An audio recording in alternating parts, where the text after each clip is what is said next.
Hello guys! Kamusta po kayong lahat? I hope you're fine, safe, and healthy. This is Sir Me Vlogs. And for today's vlog is I will be flexing, sharing, featuring the one that I have. This is the ever beautiful Sansevieria Metallica. This is one of the less common types of Sansevierias. And the name usually refers to us a silver-leafed variety called Silver Siam and Tansan.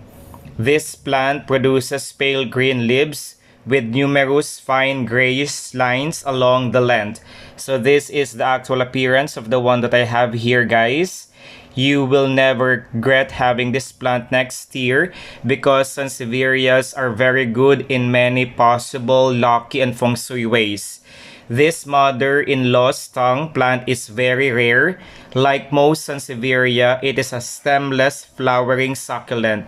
It is believed to act as a natural air purifier by removing toxins from the air. Sansevieria metallica makes a great indoor ornamental plant. It can also be grown outdoors in warmer climates. It's a great plant for beginners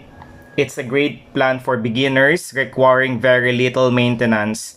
Sansevieria metallica belong to the genus Dracena, formerly called Sansevieria, guys, from the family Asparagaceae. So other popular names of this plant are the following: Sansevieria Metallica Silver, Sansevieria Metallica Tensan, Sansevieria Manolin, and Sansevieria Guinensis Manolin. You know what, guys? There are lots of names and popularly known variety of this plant, so be extra careful in naming one of them. You know what, guys? The origin of this Sansevieria metallica, this is native to tropical Africa. So let's go with the foliage, guys. This species has a beautiful foliage with silvery metallic color. So what really makes this unique is, of course, the color and hues of its leaves. Just like what you are seeing right now, guys. The leaves are long, sword-shaped, stiff, and bend a little as they grow.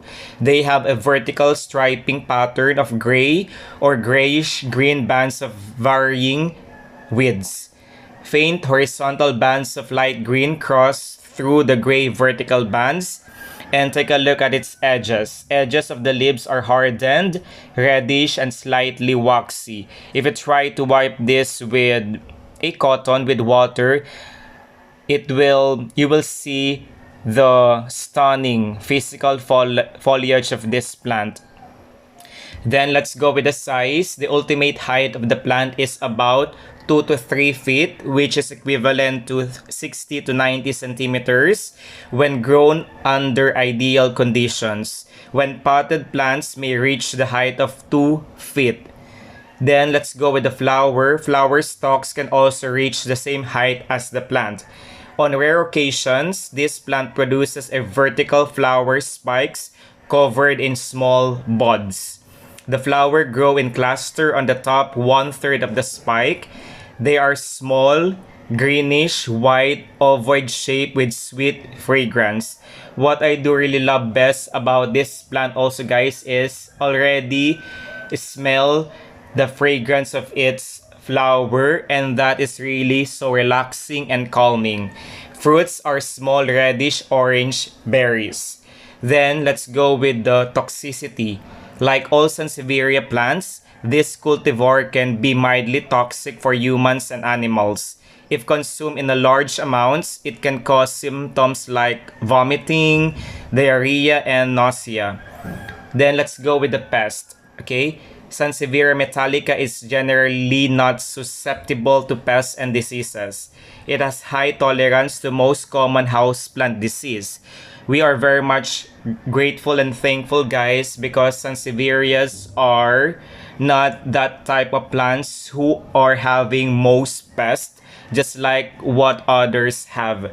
However, it may be prone to overwatering problems if the soil is not fast draining. For the soil requirement, be sure that we are using garden soil that is fast draining, and absorbing. In case you find your plants attacked by spider mites or mealybugs, wipe them off using rubbing alcohol. Then let's go with the propagation techniques. You can create new plants by vegetative propagation. It can be planted from the rhizomes or by dividing the root ball. For dividing your plant, dig it out gently and clean the roots. Separate each rosette and plant them in moist soil. Leaf cutting are also a good option, and rooted cuttings take about 3 to 4 months to grow into a new plant.